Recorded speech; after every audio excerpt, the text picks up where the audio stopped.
बहुत दूर एक शांत जंगल में तमाम पक्षी और जानवर आपस में मिलजुल कर रहते थे।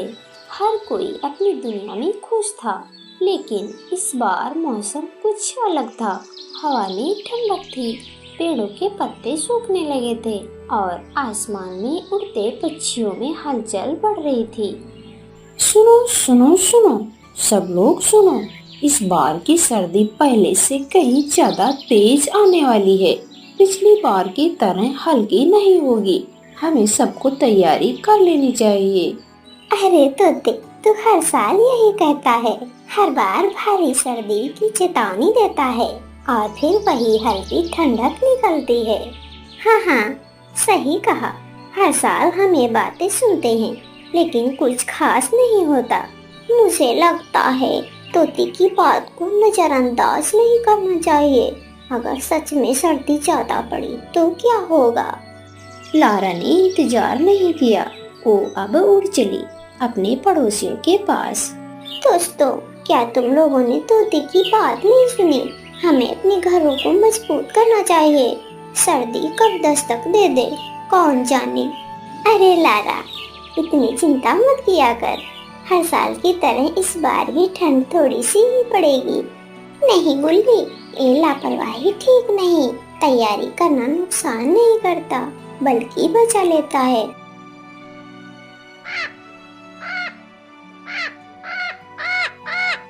और सच में अगले ही दिन लारा ने अपना घोंसला घर मजबूत कर लिया। अब चाहे सर्दी कितनी भी पड़े, मेरा घर मेरा साथ देगा। घर तो तैयार हो गया, अब जरूरत थी खाने की।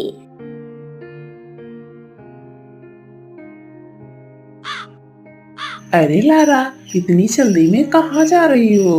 ओए भाई, सर्दियाँ आने वाली है ना, इसलिए दाना जमा करने जा रही हूँ। अरे सर्दियाँ तो हर साल आती है, क्या हर बार इतना डरने की जरूरत है? तुम्हें तो करना है, करो लारा। मैं खुद का ध्यान खुद रख सकता हूँ। लारा मुस्कुराई और बिना कुछ कहे उड़ गई। वो जानती थी समय सबको सिखा देता है, बस कोई सुनने वाला होना चाहिए। दिन बीतते गए और अब वो समय आ गया जब मौसम की चेतावनी सच साबित हुई। ठंड इतनी बढ़ गई थी कि नदी का पानी बर्फ बन चुका था और पेड़ों की डालियां बर्फ से ढक चुकी थी। अच्छा हुआ मैंने वक्त पर तैयारी कर ली, वरना आज शायद मुझे भी इस कड़कती ठंड में बाहर रहना पड़ता। लारा अपने मजबूत घर में आराम से बैठी थी। अंदर नरम घास थी, थोड़ा दाना रखा था और बाहर हवा में हाहाकार मचा हुआ था। अरे, इस ठंडी रात में कौन हो सकता है? अरे कालू कौआ, तुम इस वक्त इतनी रात गए? लारा, तुम ठीक कह रही थी। मैंने तुम्हारी बात मजाक में ले ली थी, पर इस बार की सर्दी तो हद से ज्यादा है। कृपया मुझे आज रात बस शरण दे दो। कल सुबह मैं अपना घर बना लूंगा, वादा करता हूँ। ठीक है कालू, बस आज की रात के लिए। कल सुबह होते ही तुम अपना घर ठीक कर लेना। मुझे उम्मीद है तुम अपनी बात निभाओगे। हाँ हाँ लारा, मैं कल ही चला जाऊंगा। बहुत बहुत धन्यवाद। लारा ने अपने घर में जगह बना दी। कालू अंदर आया और जल्द ही दोनों ने विश्राम करने की सोची, पर लारा को क्या पता था रात उतनी शांत नहीं थी जितनी दिख रही थी। तो ये है लारा का घर, गरम, सुरक्षित और खाने से भरा हुआ। अरे वाह, मुझे तो बने बनाए घर में जगह मिल गई और ऊपर से एक दाना भी। अगर रोज ऐसा हो जाए तो मजा आ जाए। कालू ने रात भर लारा का दाना खाया और पेट भरकर वहीं सो गया। वो अपनी हरकत पर जरा भी शर्मिंदा नहीं था। सुबह हो गई, अब मुझे कुछ और दाना देख लेना चाहिए।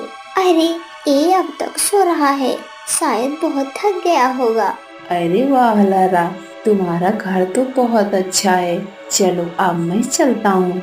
और वो बिना शुक्रिया कहे फटाफट वहाँ से उड़ गया।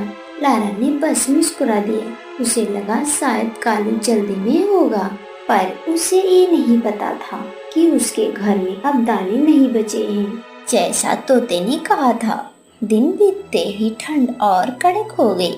अब सब पड़ोसी पक्षी मिलकर अपने अपने घर मजबूत कर रहे थे। लारा भी अपने दोस्तों से मिलकर उन्हें समझाती रही। धीरे धीरे सबने अपने अपने घोंसले ठीक कर लिए। लेकिन जब लारा वापस अपने रास्ते पर उड़ रही थी, उसकी आंखें एक नजारे पर ठहर गई। उसका अपना घर, लारा का घर, पर अंदर से कुछ चमक रहा है। दरवाजा अंदर से बंद है। ये क्या, मेरा दरवाजा अंदर से बंद कैसे हुआ? लारा अंदर धीरे धीरे झांक कर देखती है। अंदर कालू गहरी नींद में पड़ा है, आराम से फैला हुआ। कालू भैया, ये तुम्हारी शरारत। तुमने ही तो कहा था कि तुम अपना घर बनाओगे। किसी लारा को मैं नहीं जानता, मुंह बंद कर, ये मेरा घर है। कालू ने अंदर से दरवाजा बंद कर दिया था और बेझिझक उसके अंदर भंडार को भी खा गया था। लारा का अन्न खत्म हो चुका था और वह खुद बेहद थकी हुई, भूखी और परेशान थी। मेरा अन्न, मेरा घर, मेरा सब कुछ गायब। लेकिन मेरी चिंता सिर्फ यही नहीं, मेरे अंडों का समय भी नजदीक है। अगर मुझे मदद ना मिली तो मेरे बच्चे खतरे में होंगे। नहीं, लारा दौड़ती हुई तोते डॉक्टर के घर पहुंची। दरवाजे पर खटखट की आवाज गूंजी। ठंडी हवा के बीच उसकी आवाज कांप रही थी। डॉक्टर तोता, मैं लारा हूँ, कृपया जल्दी मदद कीजिए। लारा, बताओ क्या हुआ? तुम थक सी रही हो और तुम्हारी आवाज में डर है। तोते चाचा, कालू ने मेरा घर घुसकर मेरा दाना खा लिया और दरवाजा अंदर से बंद कर दिया। मेरा पेट दर्द कर रहा है, मेरा अंडा जल्दी ही आएगा। अब मैं क्या करूं? मुझे डर लग रहा है। ठीक है लारा, पहले शांत हो जाओ, हम तुम्हारी देखभाल करेंगे, पर पहले हमें तुम्हारे घर की भी जांच करनी होगी और कालू से बात करनी होगी। तुम मेरे साथ आओ, मैं तुम्हें तुरंत दवाइयाँ और थर्मल कंबल देकर आप्रस्तु कर दूंगा। वो जानते थे कि अब वक्त में देरी खतरनाक हो सकती है, पर सवाल ये था कि कालू का धोखा क्या सबको बताना चाहिए या पहले मदद कर ली जाए। इस रात जंगल में न सिर्फ ठंड थी, बल्कि विश्वास की भी सर्दी गहरी हो चुकी थी। कौन ईमानदार था, कौन धोखा देने वाला, ये सब अब सामने आएगा। लारा की हिम्मत ने उसे मदद के पास पहुंचाया, पर आगे क्या होगा, अगले पल में उजागर होगा। शांत हो जाओ लारा, अब सब ठीक होगा। जब तक तुम्हें तुम्हारा घर वापस नहीं मिल जाता, तब तक तुम यहीं रहोगी। मैं पास वाले घोंसले में रह लूँगा। ए लो, इसे खा लो, इससे दर्द कम होगा। सुबह तक तुम्हारे अंडे सुरक्षित बाहर आ जाएंगे। अगर ज़रूरत पड़े तो मुझे तुरंत आवाज़ देना, मैं यहीं पास में ही हूँ। धन्यवाद डॉक्टर चाचा, आप ना होते तो पता नहीं क्या होता। उधर कालू अपने कब्जे किए घर में आराम से सो रहा था। उसे जरा भी अंदाज नहीं था कि बाहर क्या हो रहा है। अरे, ये क्या हो रहा है? लगता है भूकंप आ गया है। हाथी ने फिर से सिर मारा और कालू का घोंसला जमीन पर गिर पड़ा। गिरते ही उसके पंख टूट गए और ठंडी हवा ने उसे घेर लिया। मुझे बहुत ठंड लग रही है, कोई मदद करो। पर अब कोई नहीं आया। जिस लारा की मदद उसने ठुकरा दी थी, वही लारा अब अपने नए घर में अपने अंडों की देखभाल कर रही थी और डॉक्टर तोता उसके साथ थे।